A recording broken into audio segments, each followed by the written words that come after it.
नमस्कार दोस्तों, आप सभी का एक बार फिर से बहुत बहुत स्वागत है मेरे इस यूट्यूब चैनल पर। दोस्तों, जैसा कि हमने कल एनालाइज करा था, मैंने कल क्लियर कट बताया था कि मार्केट हो सकता है 44,500 पे आज के दिन भी ट्रैप करे, मंगलवार के दिन भी ट्रैप करे, क्योंकि पिछले 7-8 दिनों से मार्केट 44,500 का जो लेवल है उस पर लोगों को ट्रैप कर रहा है। कभी ऊपर की तरफ निकलता है, कभी फिर नीचे आ जाता है, फिर नीचे जाकर फिर ऊपर चला जाता है। मार्केट एक तरफ की मूवमेंट नहीं दे रहा है। अगर मार्केट 44,500 से ऊपर ओपन होता है तो क्या करेगा, धीरे धीरे करके नीचे आएगा, 44,500 के लेवल को ब्रेक करेगा, 50, 60, 70 पॉइंट नीचे आएगा, उसके बाद फिर ऊपर चला जाएगा। लोगों को लगेगा कि 44,500 का ब्रेक डाउन हो गया, वो पुट ले लेंगे, वहाँ फंस जाएंगे। मार्केट अगर नीचे गैप डाउन ओपन होता है 44,500 से तो धीरे धीरे करके ऊपर जाएगा, 44,500 को ऊपर की तरफ ब्रेक करेगा, वही 60-70 पॉइंट ऊपर जाएगा, फिर नीचे आ जाएगा। मैंने क्लियर बताया था कि मार्केट यहाँ से देखे 23 तारीख से तो मार्केट 44,500 का भी ऊपर की तरफ ब्रेक करता है, कभी नीचे कभी ऊपर कभी नीचे।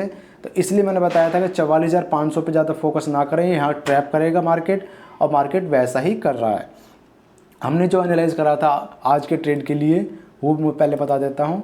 हमने एनालाइज़ करा था कि मार्केट अगर 44,555 और ऊपर की तरफ 44,666 655 इस रेंज में अगर ओपन होती है और ऊपर की तरफ ब्रेकआउट करती है तो हम 666 के आसपास ट्रेड ले लेंगे। अब मार्केट क्या करती है, ओपन होती है आज 600 से 640 के आसपास, फिर धीरे धीरे करके ऊपर जाती है। अब जब मार्केट ने पहली बार 655 के आसपास 666 के आसपास आई थी, अब मेरा प्लान था कि मार्केट जहाँ 1-2 कैंडल रोके उसके बाद 666 655 को ब्रेक करेगी तो मैं एक ट्रेड ले लूँगा। मैंने जो पहला ट्रेड लिया था वो 10 बजे के 10:05 वाली कैंडल पे लिया था 44,660 पे।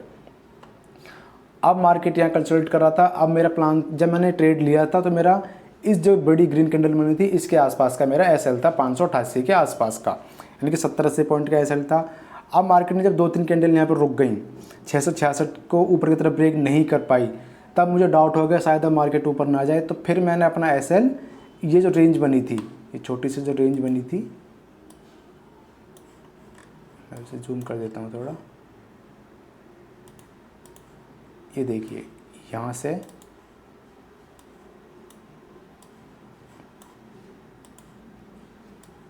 और ये रेंज, ये सब हटा देता हूँ मैं, इसे बाद में ऐड कर लेंगे हम।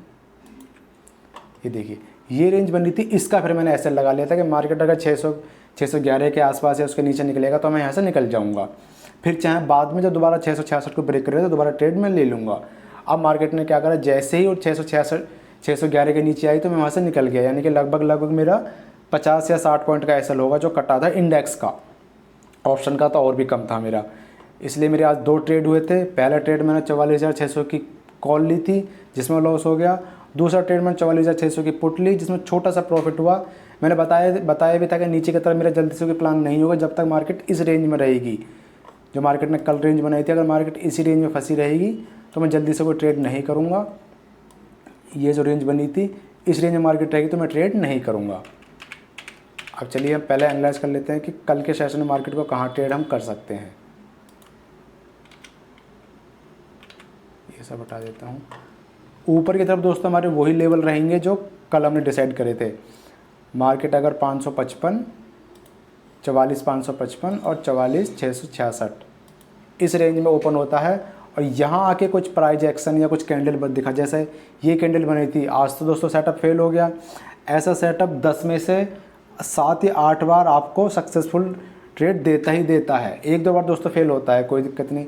अगर यही सेटअप कल भी यहाँ बनेगा तो मैं कल भी यहाँ ट्रेड लूँगा। कंडीशन ये होगी कि मार्केट 44,555 और 44,666 के आसपास ओपन हो और यहाँ आके कुछ प्राइस एक्शन बनाए, कुछ कैंडल दिखाए तो हम ऊपर की तरफ ट्रेड लेंगे, जो कि पहला टारगेट अब हमारा होगा 44,755 के आसपास का। पहला टारगेट 44,755 का, दूसरा टारगेट 44,855 का। ये 2 टारगेट ऊपर की तरफ हो सकते हैं। कंडीशन क्या होगी कि मार्केट 44,555 और 44,666 इस रेंज में ओपन हो गए, ऊपर की तरफ निकलती है। तो नीचे की तरफ मैं ट्रेड तब देखूंगा जब मार्केट 400 के पास आके इस लेवल के आसपास आके कोई 60-70 पॉइंट की रेंज बनाए, 60, 70, 80, यानी कि जो भी कोई रेंज बनाए इस पॉइंट के आसपास आके। अब वो 400 से लेकर 488 तक भी हो सकती है, 400 से लेकर 333 की भी हो सकती है। मतलब यहाँ कोई रेंज बनाए, इसे इधर करता हूँ पहले मैं, इस लेवल के पास आके कोई रेंज बनाती है अगर मार्केट, यहाँ पर आके। अब यहाँ कोई भी रेंज बन सकती है, 400 से लेकर 333 की भी हो सकती है, 400 से लेकर 488 की भी हो सकती है। यहाँ जो भी रेंज बनेगी उसे नीचे की तरफ जब मार्केट ब्रेक करेगी तो मैं नीचे की तरफ ट्रेड ले लूँगा। सपोज़ अगर मार्केट 488 और 400 के आसपास ओपन होती है और नीचे 388 को ब्रेक करती है तो मैं यहाँ ट्रेड ले लूँगा। ट्रेड एकदम नहीं ले लूँगा दोस्तों, अगर वहाँ जब मार्केट सिनेरियो बताएगी कोई सेटअप समझ में आएगा, जैसे यहाँ कैंडल बनी थी वैसे ही कैंडल यहाँ बनाएगी तो वहाँ ट्रेड ले लूँगा। जो कि पहला टारगेट मेरा होगा 44,311 का और दूसरा टारगेट होगा 44,222 के आसपास का। ये दो टारगेट नीचे की तरफ हो सकते हैं। आई होप दोस्तों दोनों ही लेवल आपको समझ में आ गए हैं। एक चीज़ और बताता हूँ मैं आपको। अब देखिए मार्केट पिछले 10-12 दिनों से 23 तारीख से अगर देखें हम तो मार्केट इस रेंज में फंसा हुआ है। डेली चार्ट पर अगर हम देखें इस रेंज में मार्केट ट्रेड कर रहा है। अब जब मार्केट इस रेंज से बाहर निकलेगा तभी हमें अच्छे भले ट्रेड देखने के लिए मिल सकते हैं। उससे पहले मार्केट हो सकता है ट्रैप करे या छोटे छोटे लेवल से हमें ट्रेड देखने को मिल सकते हैं। छोटी छोटी क्वांटिटी हमें डिसाइड करनी होंगी अपनी, उन्हीं को लेके हमें निकलना होगा। जब मार्केट ऊपर की तरफ 777 के ऊपर क्लोज कर देगा या फिर काफ़ी टाइम सस्टेन करने के बाद ऊपर निकलता है तो हमारे जो सीधा हमें मार्केट कहाँ जाता है वो दिखाई देगा 45,000 के आसपास। ऐसा ही नीचे है। अभी जो मुझे लग रहा है कि मार्केट हो सकता है ऊपर की, अगर इस रेड कैंडल को यानी कि जो कल की जो रेड कैंडल ये जो कैंडल बनी है 4 तारीख की, इसके लो को अगर ब्रेक ना करे, मार्केट यहीं कंसोलिडेट करता रहे तो उम्मीद है हो सकता है कि मार्केट ऊपर की तरफ ब्रेकआउट कर सकता है। चलिए दोस्तों हमारे दोनों लेवल क्लियर हो गए हैं, ऊपर की तरफ भी नीचे की तरफ का भी। मार्केट अगर 400 के आसपास आके कोई रेंज बना के उसे नीचे की तरफ ब्रेक करता है तो हम नीचे की तरफ ट्रेड देखेंगे। ऊपर की तरफ 44,555 और 44,666 के बीच में ओपन होकर ऊपर की तरफ ब्रेकआउट करता है तो हम ऊपर की तरफ ट्रेड देखेंगे। चलिए मिलते हैं कल की वीडियो में। धन्यवाद।